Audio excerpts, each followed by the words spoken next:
ప్రయాణికులకు డ్రైవర్లకు భారీ ఊరట కలిగించేలా కేంద్ర ప్రభుత్వం భారత్ టాక్సీ యాప్ను జనవరి 1 నుంచి ప్రారంభించనుంది. తొలుత ఢిల్లీలో ప్రయోగాత్మకంగా ప్రారంభించి తరువాత దేశవ్యాప్తంగా విస్తరించనుంది. ప్రైవేట్ క్యాబ్ సర్వీసుల తరహా ఇందులో అధిక ఛార్జీలు ఉండవు. భారతదేశంలో ఊబర్, ఓలా వంటి ప్రైవేట్ క్యాబ్ సర్వీసులకు దీటుగా కేంద్ర ప్రభుత్వం భారత్ టాక్సీ పేరుతో ఒక సరికొత్త కోఆపరేటివ్ టాక్సీ వ్యవస్థను అందుబాటులోకి తీసుకువచ్చింది. ఇది దేశంలోనే మొదటి డ్రైవరే యాజమాన్యంగా నడిచే సహకార టాక్సీ ప్లాట్ఫామ్.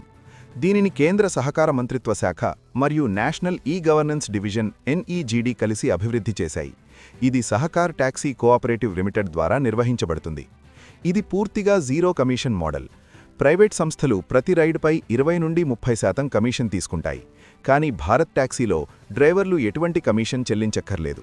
రైడ్ ద్వారా వచ్చే ఆదాయం 100% డ్రైవర్కే చెందుతుంది. కమిషన్లు లేని ఈ వ్యవస్థ వల్ల ప్రయాణికులకు కూడా ఇతర యాప్లతో పోలిస్తే తక్కువ ధరకే రైడ్స్ లభించే అవకాశం ఉంది. ఇందులో పనిచేసే డ్రైవర్లను సారథులు అని పిలుస్తారు. వీరు కేవలం ఉద్యోగులు మాత్రమే కాదు, ఈ సహకార సంస్థలో వాటాదారులుగా ఉంటారు. ఈ యాప్ ద్వారా ఆటోలు, బైకులు మరియు కార్లను బుక్ చేసుకోవచ్చు. ప్రస్తుతం ఈ సేవలు ప్రయోగాత్మకంగా ఢిల్లీలో జనవరి 1 నుండి ప్రారంభించనున్నారు. క్రమంగా ఈ సేవలను ముంబై, పూణే, భోపాల్, లక్నో వంటి సుమారు 20 ప్రధాన నగరాలకు విస్తరిస్తూ 2026 ద్వితీయార్ధం నాటికి అన్ని మెట్రో నగరాల్లో అందుబాటులోకి తేవాలని ప్రభుత్వం లక్ష్యంగా పెట్టుకుంది.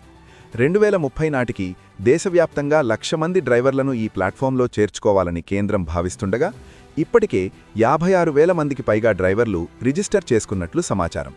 ప్రయాణికులు గూగుల్ ప్లేస్టోర్ లేదా యాపిల్ యాప్ స్టోర్ నుండి భారత్ టాక్సీ యాప్ను డౌన్లోడ్ చేసుకోవచ్చు. ఇందులో real time tracking, clean cabs మరియు 24/7 కస్టమర్ సపోర్ట్ సర్వీస్ వంటి ఫీచర్లు ఉన్నాయి.